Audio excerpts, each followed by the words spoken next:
Aber was mir, nicht nur mir, jetzt hier aufgefallen ist, ihr seid völlig ausgewechselt. Ich sehe nicht die Schüler, die ich vor einem halben Jahr geprüft habe, mitprüfen durfte.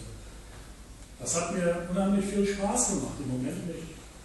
Im Moment macht es mir keinen Spaß, weil ihr seid nicht die ich kennengelernt habe. Ihr seid überhaupt nicht bei der Sache. Warum? Sollen wir unsere Jacken ausziehen und die Gürtel ablegen? Habt ihr Angst? Wovor habt ihr Angst? Das braucht ihr nicht. Konzentriert euch auf eure Prüfung. Das sieht nämlich überhaupt nicht gut aus, also von meiner Seite aus. Ich bleibe natürlich hier sitzen.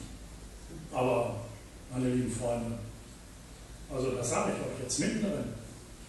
Das gefällt mir ganz und gar nicht. Also strengt euch ein klein wenig an. Seid einfach mal bei der Sache.